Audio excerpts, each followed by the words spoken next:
dipotong tanpa diberitahu. Dia agak sukar lah di situ. Kalau tak potong mungkin efek jantung ataupun saya pergi waktu tu juga.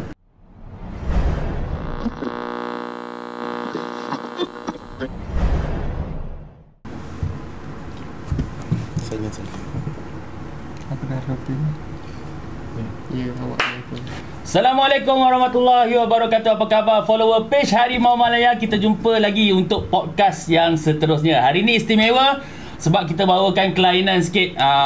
Kalau selalu kita berjumpa dengan player-player bola, player-player badminton. Ini player bola juga tapi unik sikit. Kita bersama dengan Persatuan Bola Sepak Orang Kudung Malaysia. Sihat semua? Sihat. Ya, tengok dia orang semangat, saya pun semangat. Okey, saya nak perkenalkan seorang demi seorang.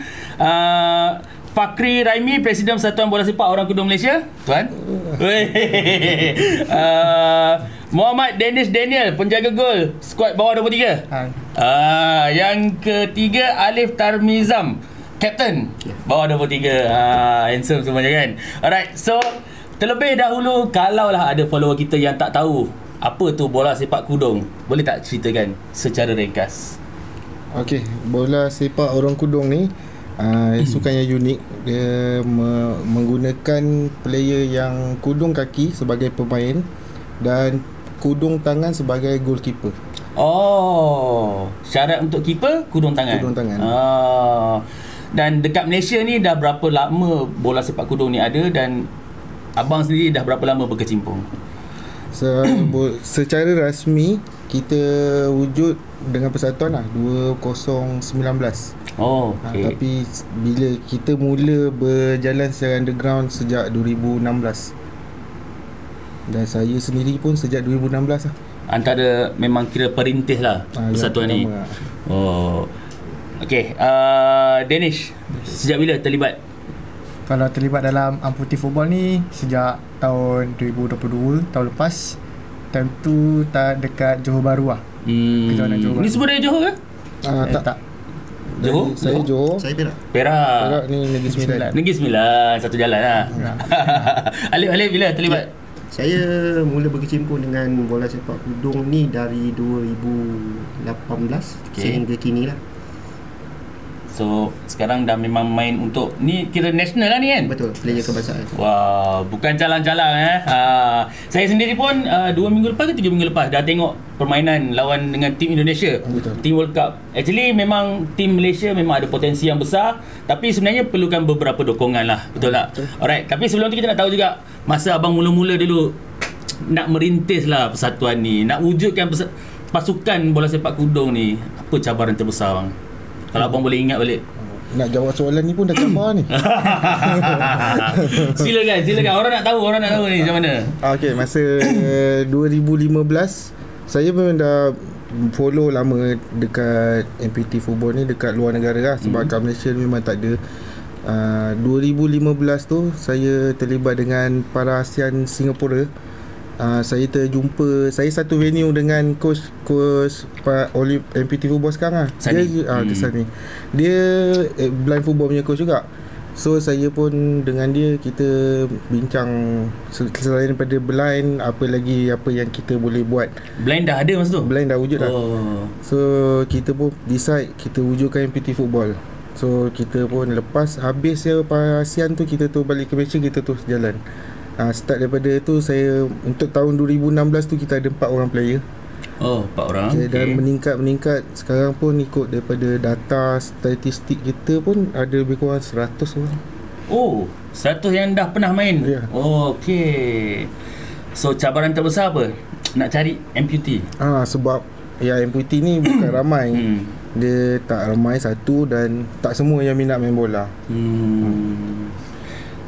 Okey, kalau betul tak ramai, tapi kalau jumpa, adakah diorang memang nak main? Tak semua. Macam mana nak pujuk diorang tu? Macam mana nak bagi diorang yakin? Okey, sebab biasanya lah saya akan gunakan istilah, kita bukan untuk main bola saja. Kita buat benda ni sebagai sukan rekreasi.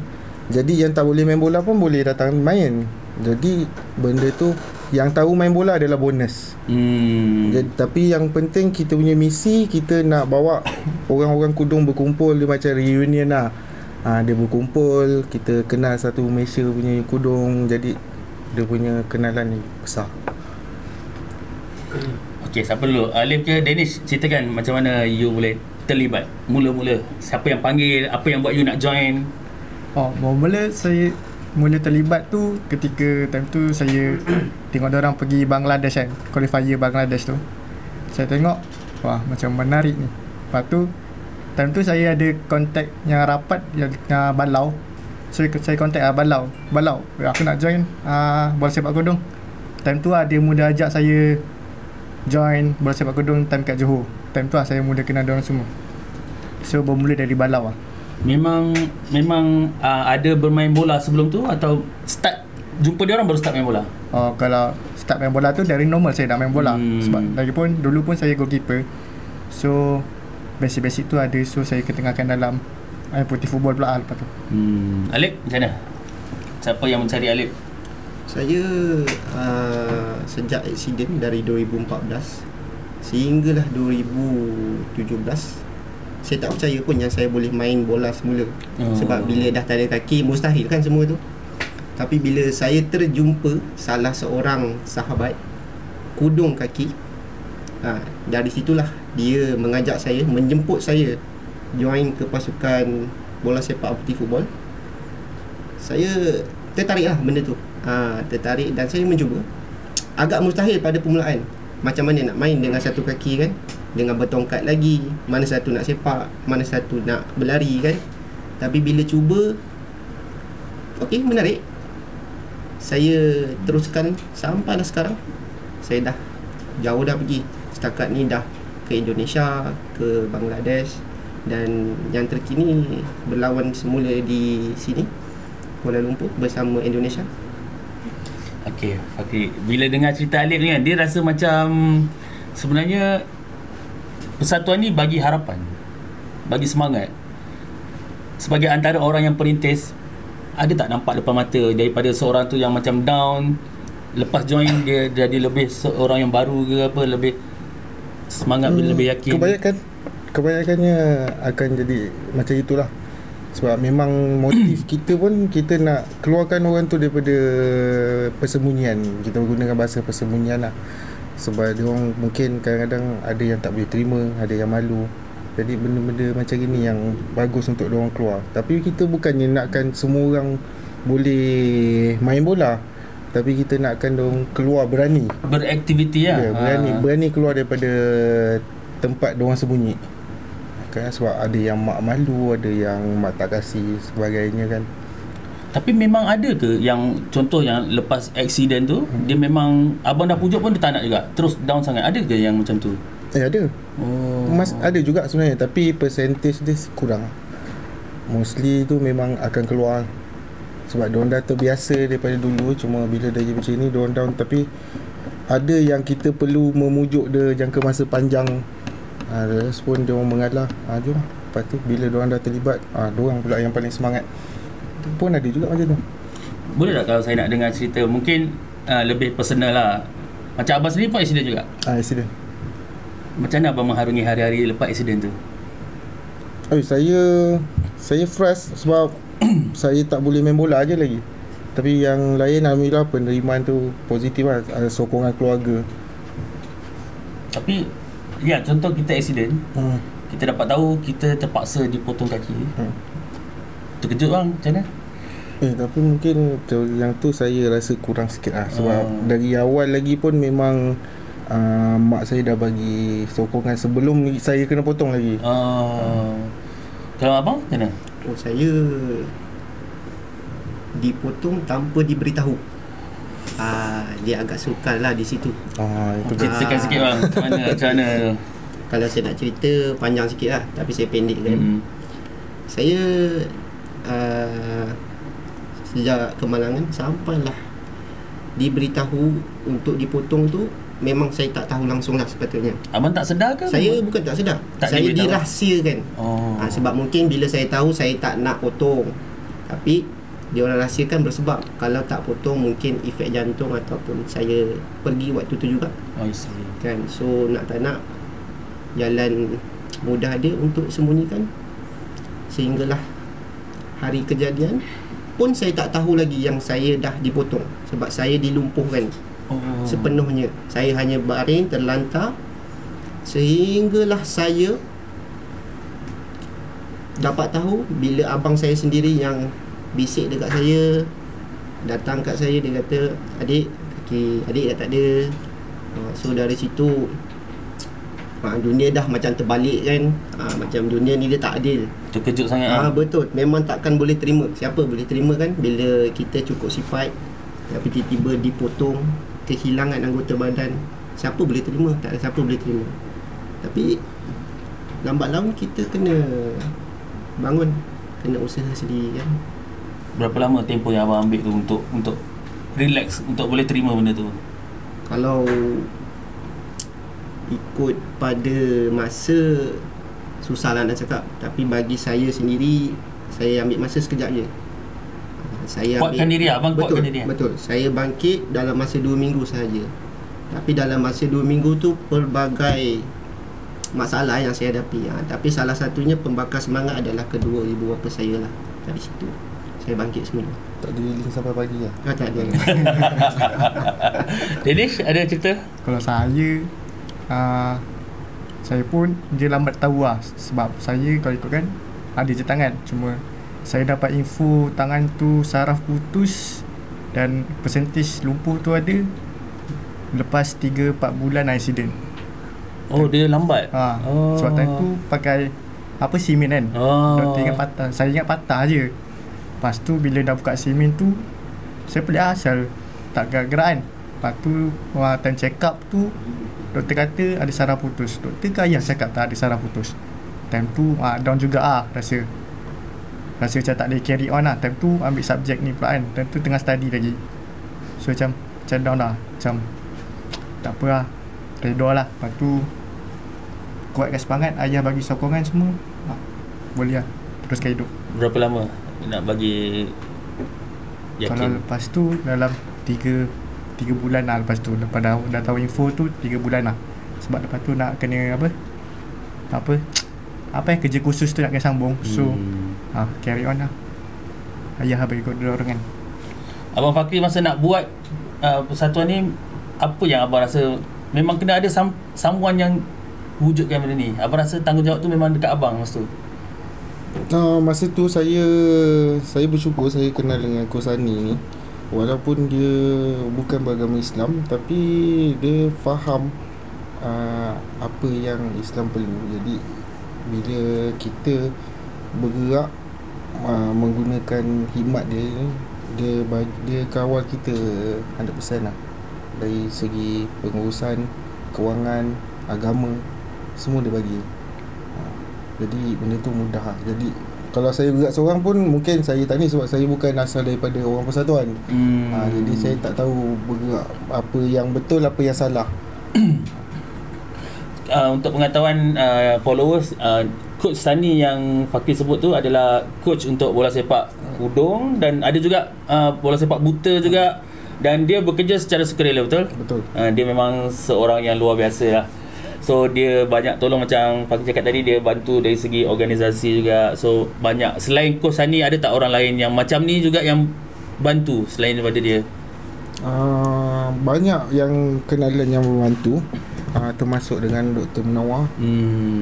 So ada tak yang macam pandang serong? Maksudnya boleh ke kau nak buat ni? Ada orang nak join ke masa mula-mula abang nak buat tu? Banyak.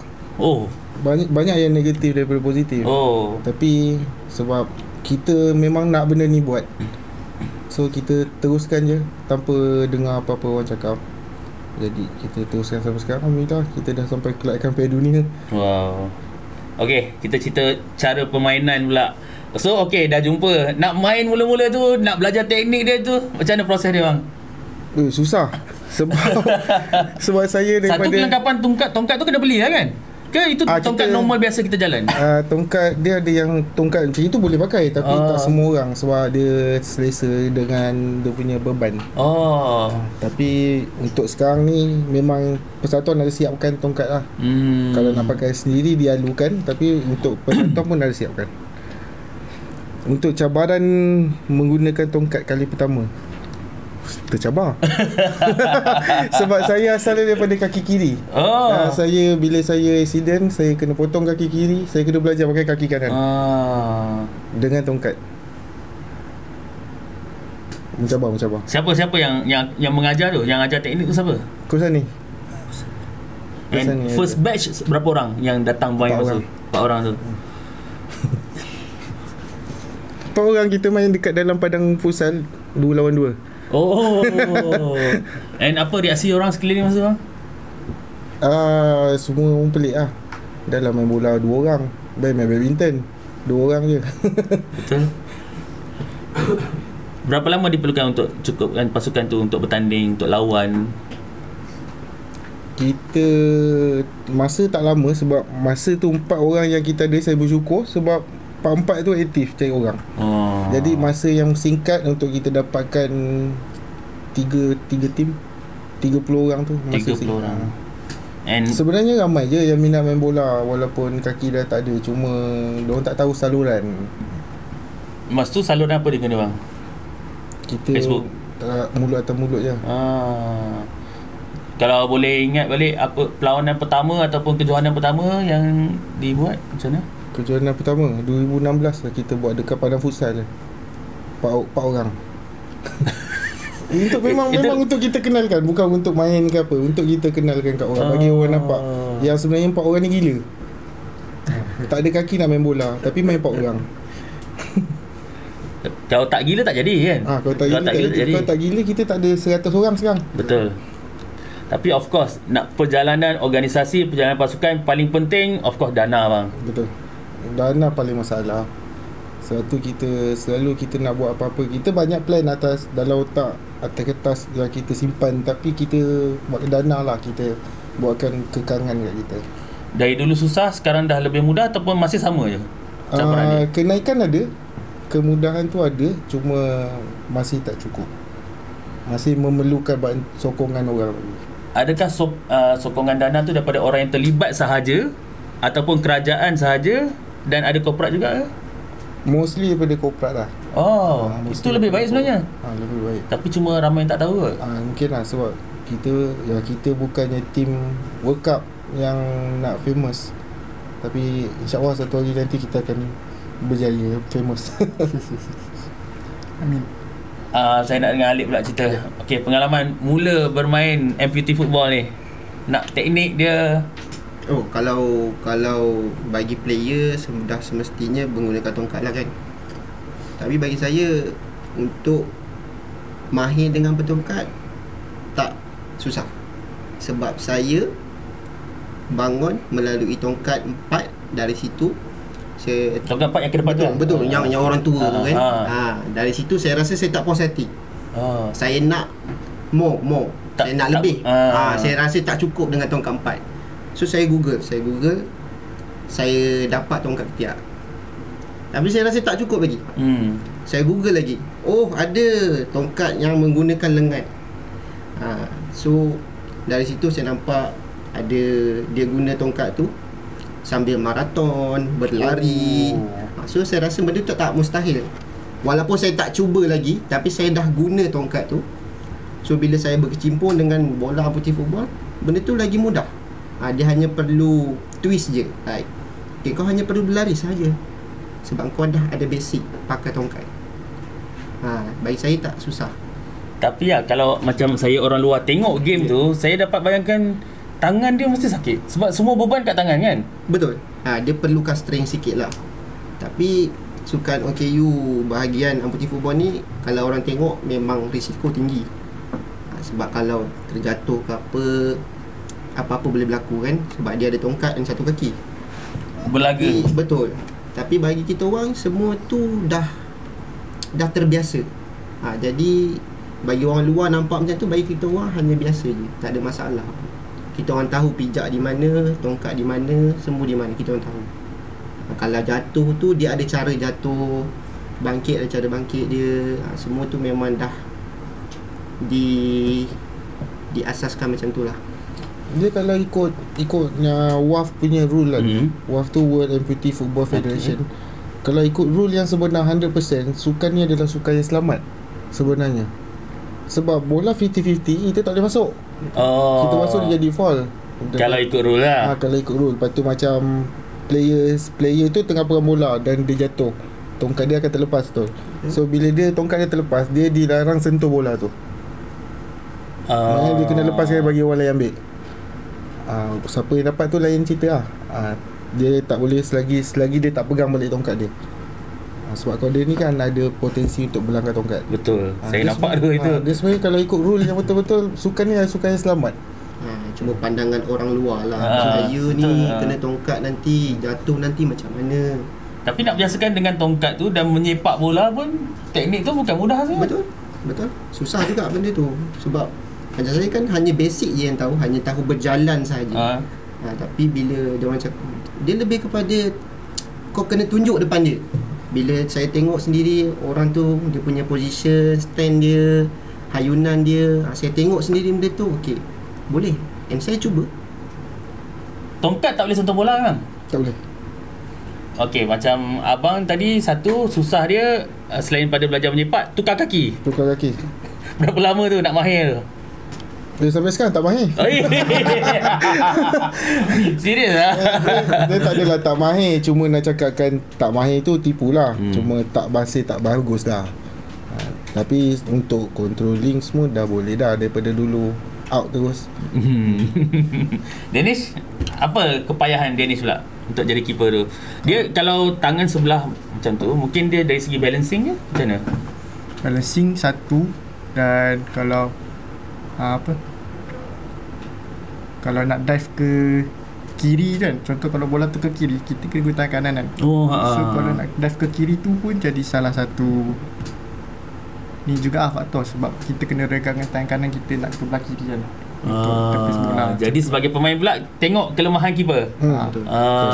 Sebab tangan ni kan ada tangan ni kan. Bila dalam game dia kena ikat tangan dia masuk dalam baju. Tangan yang declare kudung memang tak boleh guna langsung. Faham. Seumpama walaupun dia ada panjang ni pun, dia kena ikat bagi dia tak bergerak. Maknanya dia tak boleh guna langsung. Susah nak bergerak. Lepas tu saya ingatkan putih football ni tiang gol dia macam futsal lah kecil kan. Sekali masuk besar juga tak bad lah. Tapi kalau dulu dah ada basic keeper, sekarang pun boleh lah lagi, ketengahkan lagi. Cuma asas sikit kat tu balik. Okey. Sekarang kira berapa dah? 7-8 tahun dah ada? Tak sampai. Kalau rasmi lah. Kalau rasmi dengan persatuan 3 tahun lah. 3 tahun. Okey. Setakat ni abang tengok macam mana perkembangan pasukan Malaysia? Bagus. Dan saya harap, saya nampak skuad kita sekarang, kita pakai batch. Maknanya batch tu daripada saya batch pertama, sekarang kita dah ada batch yang lapisan ketiga. Dan saya nampak lapisan ketiga kali ni berpotensi untuk ke World Cup. Selection 2 tahun lagi, kelayakan 2 tahun lagi. Apa yang buatkan abang yakin boleh layak ke World Cup tu? Daripada persembahan diorang, dan saya tengok yang terakhir dekat kejuanan ACC hari tu, memang potensial tu tinggi. Nah, tinggal kita nak polish lebih sikit je lah. Sebab kalau hari tu lawan dia adalah pasukan Indonesia yang memang bertaraf World Cup, dah pernah masuk World Cup kan. Gap dia jauh tak abang tengok perbezaan tahap kita dengan tahap dia orang? Dia dari segi position tak jauh, boleh dilap lagi lah. Cuma mungkin sebab yang bawah 23 ni, macam saya cakap hari tu, yang ditubuhkan 3 hari sebelum kejuanan, jadi kita chemistry tu tak ada. Tapi untuk dari segi controlling ada. Walaupun pada saya lah, kalau saya tengok U23 sendiri boleh buat attacking dekat Indonesia, walaupun Indonesia level World Cup dan U23 tu baru tubuh tak sampai seminggu, tapi dia boleh buat attacking dekat tim Indonesia. Pada saya memang ada nilai pasukan tu. Dan saya ingat lagi aksi player dia nombor 7 tu laju gila tu. Betul. Itu dulu dia makan kala jengking tu. Laju. Kita ada kat sini. Tapi kalau abang kata bola sepak amputee football ni perlukan chemistry, sedangkan player-player pun duduk tak sekali, macam mana nak dapatkan? Jadi Kalau chemistry okey, normalnya kena terlalu training lah. Betul. Tapi kita duduk jauh-jauh macam mana? Jadi itu lah kita punya persatuan punya planning untuk setahun sebelum mungkin 2024 ni, kita akan mula panggil diorang untuk latihan seminggu sekali. Cuba dengan seminggu sekali. Kalau dulu kita pergi kelaikan untuk batch pertama, yang first time batch pertama pergi kelaikan Piala Dunia tu, kita hanya berbekal latihan sebulan sekali.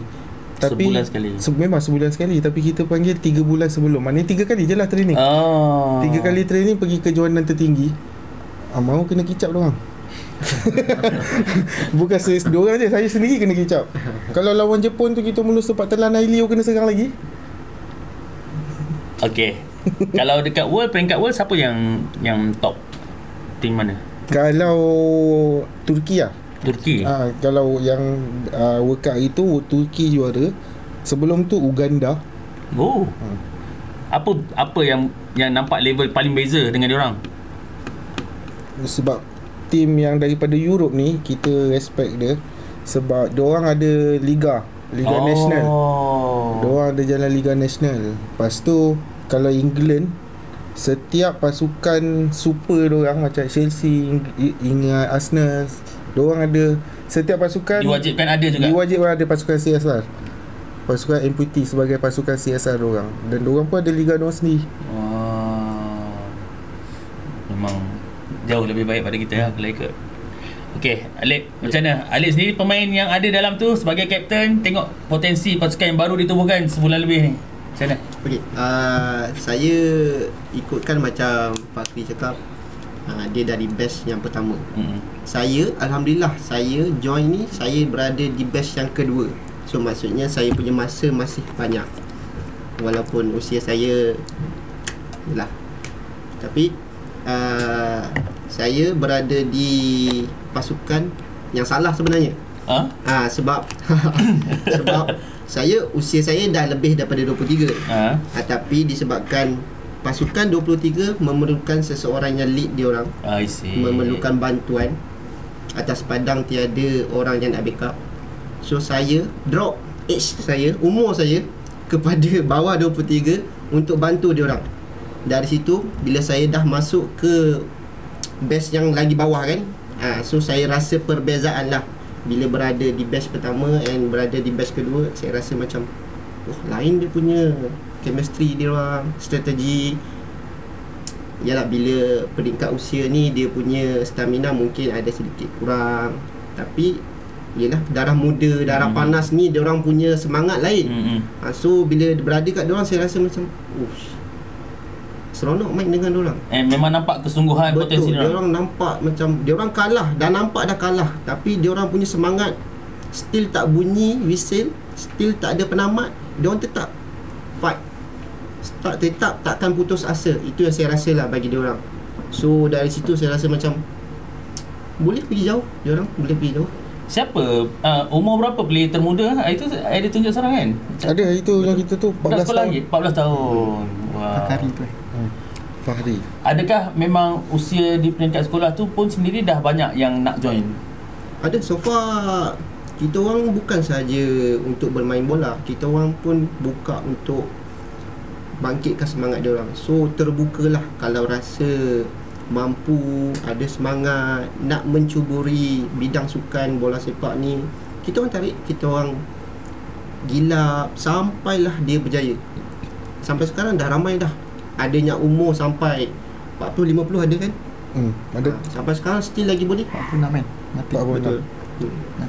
Maksudnya kalau dia rasa dia dah tak mampu tu sebab apa biasanya? Satu stamina lah, satu adakah tangan dia dah tak kuat ke? Selalunya stamina lah. Malaysia kalah pada stamina. Tapi lebih sebab kepada kita main nasi lemak sedap kan. Badan berat lah. Tapi selalunya kalau yang peringkat usia tinggi-tinggi ni, dia lebih kepada sakit, bersara lah. Sebab bila pelapis nak bagi komitmen pun, betul, dia bagi peluang ke budak-budak baru lah, bakat-bakat baru, bakat-bakat muda. So dari situ dia orang akan bersara. Dennis tengok macam mana potensi Dennis sendiri dalam tim dan potensi tim? Kalau untuk potensi tim tu boleh pergi jauh. Cuma kalau boleh kita campurkan player yang berpengalaman, player senior dengan muda. Kalau kita boleh combine-kan, InsyaAllah boleh jadi yang terbaik lah. Sebab kalau tengok bagi dua-dua tim tu, dua-dua boleh bagi saingan. So kita just kena combine-kan lah bagi dia perfect. Kalau dekat luar ada kategori bawah umur juga lah. Dia ada kategori ke umur. Ada. Okay abang, sebagai orang tulang belakang, saya boleh sebut tulang belakang lah, sebab antara orang yang terawal kan. Kalaulah abang diberi power untuk buat sesuatu kepada bola sepak amputee football ni, apa perkara pertama yang abang buat untuk majukan amputee football ni? Alamak. So, confirm lah saya nakkan liga. Jadi bila kita ada liga, kita akan selalu main. Untuk sekarang pun kita, alhamdulillah kita dah berjaya buat 3 bulan sekali kejohanan, tapi tak cukup. Internal lah, sesama sendiri lah. Ya. Cuma kita buat dalam bentuk berhijrah macam tour. Contoh bulan ni kita target, kita nak cari orang kat Johor. Kita pergi lah buat tour kat Johor. Kalau Perak kita pergi ke Perak. Bulan ni kita baru dapat maklumat yang bulan 9 ni bulan 10 ni kita nak buat kat Kelantan. Sebab kita tak ada orang Kelantan. Kita tak ada wakil dari Kelantan. Siapa yang abang pernah rujuk? Kalau abang boleh share, kalau abang tak kisah kan, siapa yang pernah abang rujuk bawa kertas kerja perlukan bantuan ni? Siapa yang pernah abang minta bantuan? Banyak. Nak cakap pun banyak sangat. Memang tak pernah putus lah. Buat masa ni tak pernah putus. Kalau satu kejohanan kita nak buat, lebih kurang 20 orang kita minta, 20-30 orang. Last time masa kita jumpa dekat Shah Alam tu, Menteri Belia dan Sukan sekarang YB Hanayo, dia ada macam sumbangkan, tak silap saya, 30,000. Adakah itu pertama kali atau sebelum-sebelum ni Menteri pun memang ada hulu? Kalau dari segi dari KBS memang itu kali pertama. Tapi lepas, yang positifnya, bila kita nak buat kat Kelantan ni pun diorang hulu juga. Itu yang kita baru dapat berita tadi. Nak ikutkan tak on pun, sebab masa tu singkat sebenarnya. Sebab kita punya kereta kerja tu masa singkat, September Oktober kan. Jadi kita cakap kalau tak ada kewangan tak payah buat lah. Kita just fokus next year, bagi akhir tahun ke. Tapi bila dapat berita tu, okay, on terus. Macam mana proses dia? Abang jumpa sendiri dengan YB ataupun ada hantar proposal? Hantar proposal. And dia dah semak lah? Dia dah semak. So sebagai orang yang selama ni susah payah tengok dah ada pihak macam ni yang boleh bantu apa? Saya kalau tengok balik apa yang terjadi, macam kat SCC tu kan, saya boleh menangis lah tengok apa yang saya buat ni pada saya sebenarnya saya dah boleh surrender dah. Sebab apa yang saya nak buat ni, saya dah nampak yang benda ni dapat support kuat daripada kawan-kawan. Tapi saya masih tak berhenti sebab saya tak sampai World Cup lagi. Azam dia utama, impian dia World Cup. Dengan siapa yang abang pernah sampaikan hasrat nak ke World Cup tu? Menteri tahu tak kita ada hasrat nak ke World Cup tu? Ada. Kita ada bagi tahu hari tu. Dan mungkin tu antara punca faktor yang dia rasa dia perlu membantu. Ya, betul. Mungkin. So kita dah start ada bantuan daripada pihak kerajaan, and kalaulah mungkin dapat popularkan lagi sukan ni, lebih ramai corporate juga membantu. Apa cara terbaik untuk mempopularkan, berasa perlu tak penglibatan? Sekarang kan orang nak selebriti ataupun TikTok, ada tak usaha untuk popularkan dekat TikTok ke apa, ada usaha apa-apa? Kita ada TikTokers. Alip dengan Balau. Macam saya sendiri, saya setiap kali kejohanan ataupun ada peluang untuk show to public apa yang bola sepak boleh buat, so dari situ saya akan usaha, saya akan create satu video ataupun saya akan live setiap hari. Akan tarik setiap orang, akan tarik. Korang nampak kita orang main bola, sebenarnya dia orang ni ramai yang di luar sana yang tak tahu. So bila kita orang cakap, bila kita orang tunjuk, baru dia orang rasa macam ada. So dari situ saya rasa macam you all hanya perlu cari saluran yang betul and orang yang tepat. Maksudnya orang yang amputee juga nak join? Betul. Dari situ macam dia orang akan kontak saya. Saya akan serah kepada pihak management lah untuk step yang seterusnya. Kalau dari segi audiens yang tengok video tu, ada tak yang Alip perasan dia tengok dari video tu dia datang support, datang tengok? Betul, ada juga. ada juga sebab tak semua orang yang tengok tu khas untuk amputi kan. So itu public, so semua orang boleh tengok. Selain daripada join bola, dia orang ada juga datang. Dia orang rasa macam oh hari kejadian ni sekian. So dia orang datang untuk support.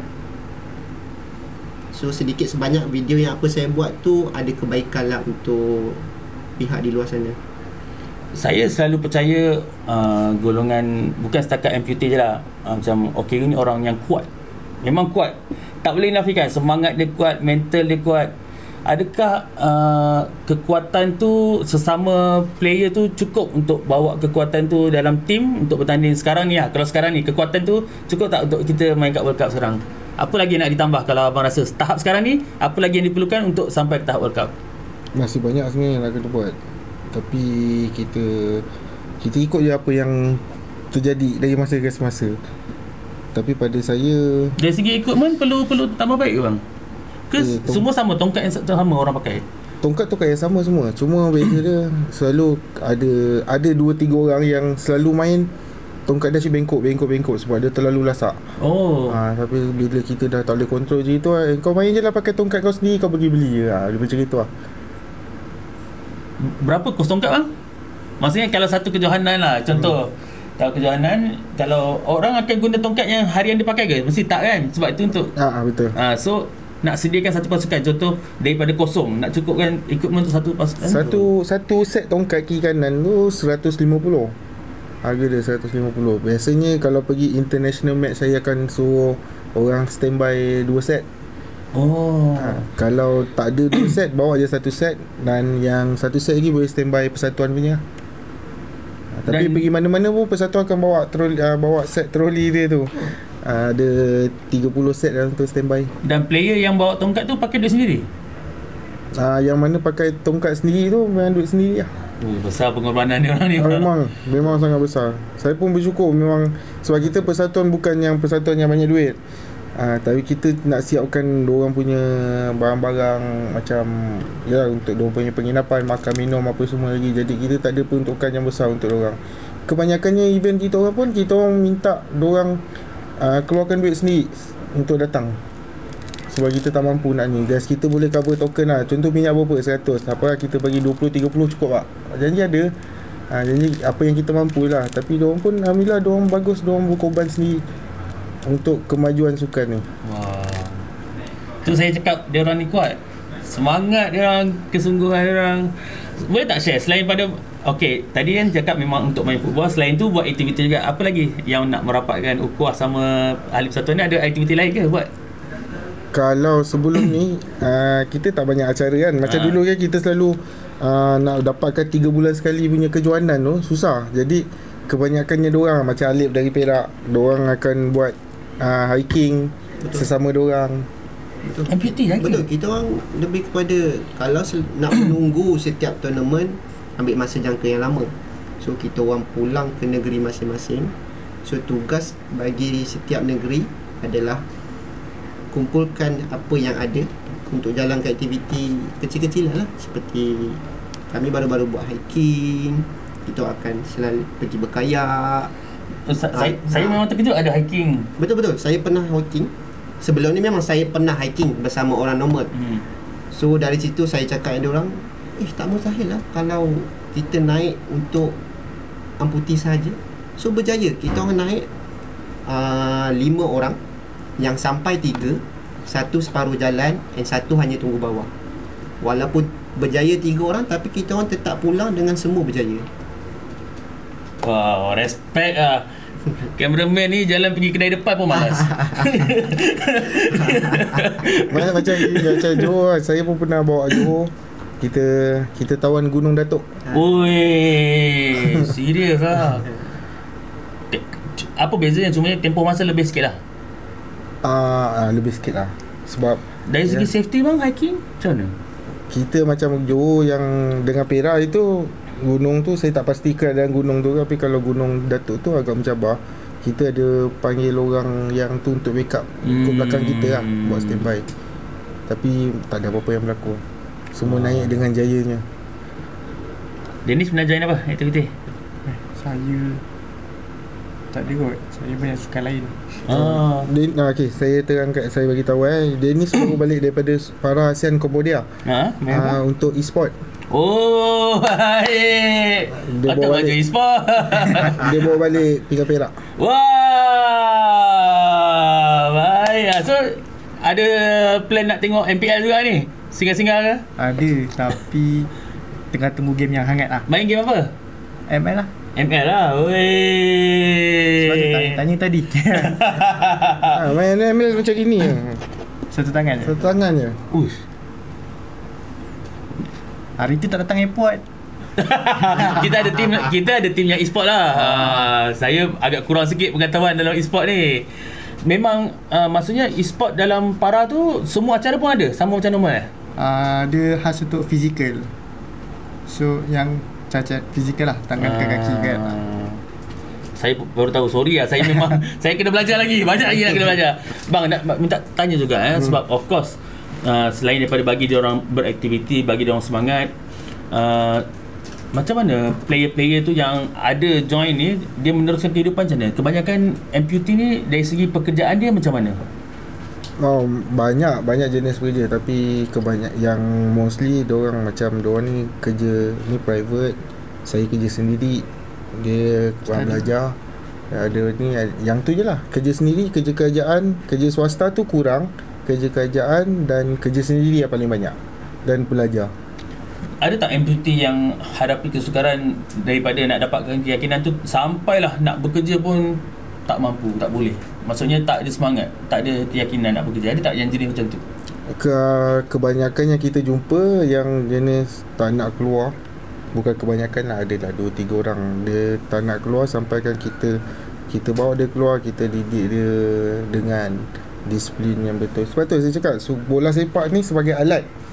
Bola sepak kudo ni sebagai alat yang kita nakkan keluar reda. Yang lain semua the rest kita uruskan. Betul. Kalau Alip, orang yang dah mengalami kesukaran tu, kalau ada yang melihat ni adalah di kalangan amputee yang tak pernah join korang, apa nak boleh nasihat kepada orang? Bagi saya, jangan rasa takut, jangan malu, sebab kita semua sama je. Kalau awak satu tangan, saya pun satu kaki, so tak ada beza pun di situ. Asalkan tudung, asalkan ada kemahuan, tempat you all ada dekat sini. Kita hanya sediakan semua, awak hanya keluar dan datang. And aku pun rasa bila bercakap dengan mereka ni, walaupun satu kaki adalah lebih baik daripada orang yang ada dua kaki tapi tak manfaatkan kedua-dua kakinya dengan baik. Itu wujud. Ada je yang sempurna tapi malas. Betul. Ada yang sempurna tapi tak gunakan dengan baik. So ini adalah contoh-contoh yang baik. Bang, last harapan abang untuk amputee football di Malaysia, termasuk tim abang. Saya selalu tengok, kadang-kadang saya nampak video orang lumba motor accident, saya minta maaf dulu saya selalu komen, ada yang putus kaki ke? Saya selalu komen macam itu sebab saya nak rekrut orang baru. Oi. Dia ada positif dan ada negatif. Positifnya kita dapat orang baru. Faham. Dan negatifnya makin banyak pula orang lumba motor. Dan nasihat saya lah, dia benda ni ada 4 patah perkataan, simple je. No leg, no problem. Oh, okay, good. Still simple je. Dia sebenarnya tak ada masalah. Life must go on. Life kena teruskan. Sebab kalau tengok kita orang duduk kat sini, macam mana kita orang hadap, sama je yang korang akan hadap. Jadi korang nak sembunyi buat apa? Benda yang sama je. Jadi kita orang boleh keluar, kenapa korang tak boleh keluar? Macam itulah. Kalau ada yang berminat untuk menghubungi, untuk menyumbang, apa salurannya bang? Okay, boleh DM je kita dekat IG Projek Tongkat. IG, FB. Kalau TikTok kena individu lah, mungkin individu Alip. Kalau TikTok Alip, Balau. Dua orang tu, yang lain tu semua boleh search juga, tapi banyak aku nak sebut nanti.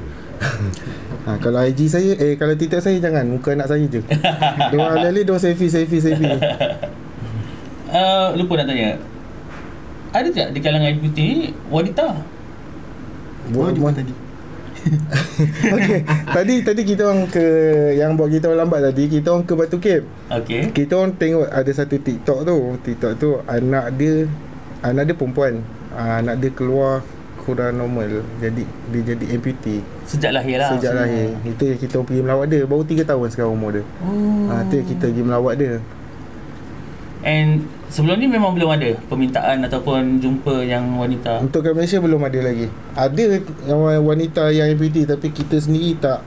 Kita nak uruskan yang lelaki ni pun terkotak-kanting. Faham. Jadi yang perempuan kita. Tapi kalau dekat luar, kat Europe dan sebagainya, dia ada tim budak, tim junior yang under 12 dengan perempuan. Kalau kat luar.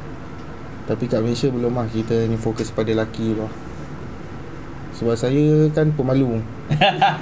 Saya tak boleh urus perempuan.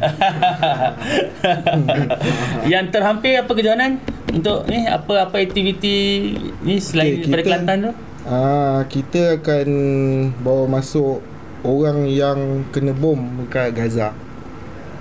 Bawa diorang datang sini, kita buat tour lah. Buat tour itu maksudnya perlawanan persahabatan sekali lah? Persahabatan sekali lah. Diorang akan tour ke negeri-negeri. Dan negeri yang kita pilih Johor, Perak dan KL. Itu November lah.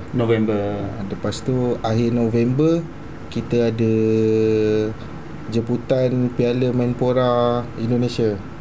Jadi kita sebagai kelab jemputan untuk lawan dengan kelab-kelab sekitar Indonesia. Untuk tahun ni lah. Kalau tahun depan kita ada Piala Asia. Wow. 2 tahun lagi kita ada kelab Kampion Dunia.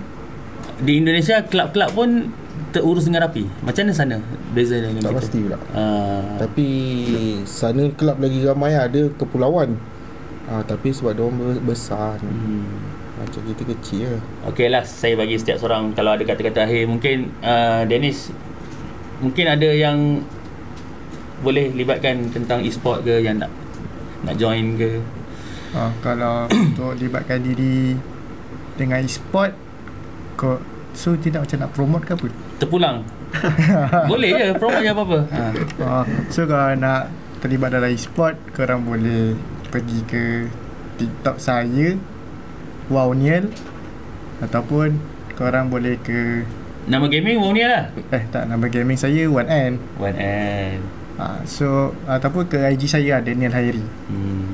So untuk OKU yang berminat tu, korang munculkan diri ke, kata-kata ada bulan 10 ni ada tournament untuk OKU dekat Johor.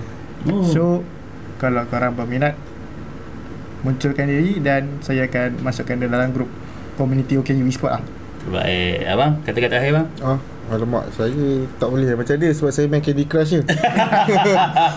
Saya Candy Crush pun tak main. Apa soalan tadi?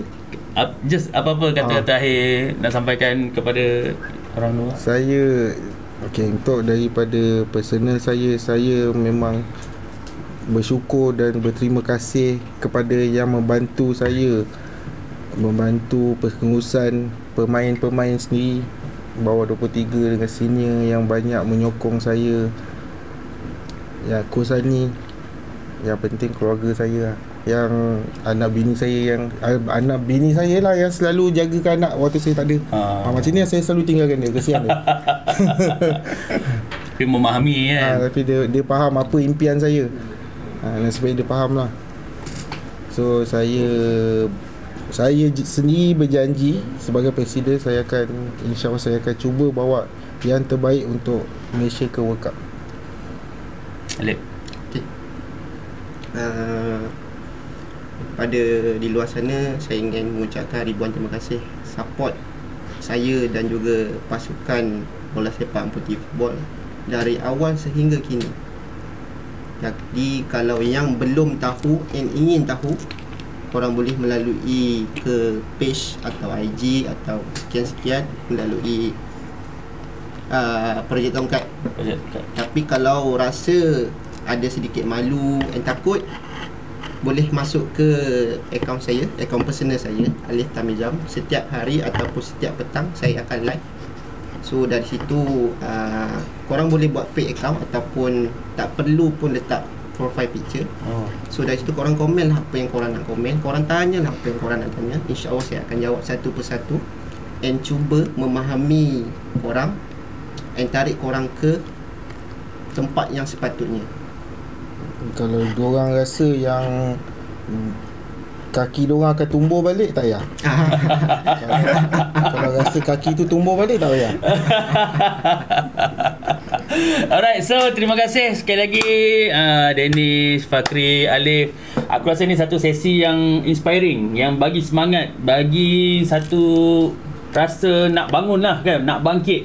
So kalau anda antara yang menonton ni rasa semangat yang sama, jom kita sama-sama support amputee football. Ada banyak kejohanan yang dia nak sertai, boleh war-warkan, sampaikan mulut ke mulut, mana tahu ada yang nak membantu juga. Okay, so terima kasih kerana bersama kami di Harimau Malaya untuk podcast kali ini. Kita jumpa lagi untuk konten-konten menarik seterusnya. Follow, subscribe YouTube, IG, Facebook, TikTok kami, dan jumpa lagi. Assalamualaikum.